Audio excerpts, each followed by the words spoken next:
Non veg పికిల్స్లో France గోంగూర చేయడం చాలా కష్టమండి. ఎందుకంటే మినిమం ఒక బస్తా గోంగూర ఒలవాలి. ఒలిచిన గోంగూరని శుభ్రంగా వాష్ చేసి తడియం లేకుండా ఆరపెట్టాలి. ఆరపెట్టిన గోంగూరని చెమ్మ లేకుండా ఫ్రై చేయాలండి. అలాగే ఫ్రాన్స్ మీద ఉన్న పికల్ కార్డ్ కూడా తీసేసి 3-4 టైమ్స్ అయితే వాష్ చేయాలి. వాష్ చేసి ఉడకపెట్టి ఫ్రై చేయాలండి. చాలా జాగ్రత్తగా చేయాలి. ఎందుకంటే ఎక్కువ ఫ్రై అవ్వకూడదు, అలాగని ఫ్రై కాకుండా అవ్వకూడదు. ముక్క సాఫ్ట్గా ఉండాలి, అలాగనే టేస్ట్ బాగుండాలి, ఎక్కువ కాలం పికిల్ నిలువ ఉండాలి. ఇవన్నీ జాగ్రత్తలు తీసుకొని మనమైతే పికిల్ ప్రిపేర్ చేస్తున్నామండి.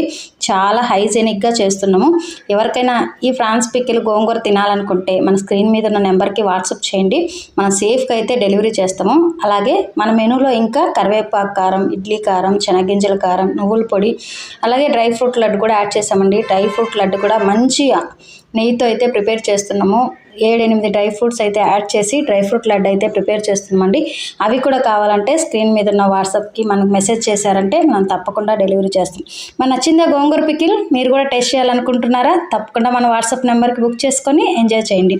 అలాగే మరొక ముఖ్యమైన విషయం అండి, మనం పికిల్ ఎంత క్వాంటిటీ వస్తే, అంటే సపోజ్ 3 లేదా 4 కేజెస్ ఆర్డర్ వచ్చిందనుకోండి, అంత మాత్రమే ఆయిల్ వాడి మనము పికిల్ అయితే ప్రిపేర్ చేస్తామండి. ఒకవేళ తక్కువ అయితే మళ్ళీ పక్కన కాచి పోస్తాం. కానీ ఒకే ఆయిల్లో ఎక్కువ డీప్ ఫ్రై చేసి ఆ మిగిలిన ఆయిల్ మళ్ళీ రీయూజ్ అయితే అస్సలు చేయమండి. సరిపోయేంత వరకే మనం వాడతాము.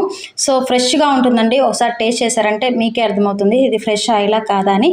మరి పికిల్ని తొందరగా బుక్ చేసుకొని ఎంజాయ్ చేయండి. మరిన్ని మంచి మంచి వీడియోస్ కోసం మన ఛానల్ అయితే సబ్స్క్రైబ్ చేయండి. Thank you for watching.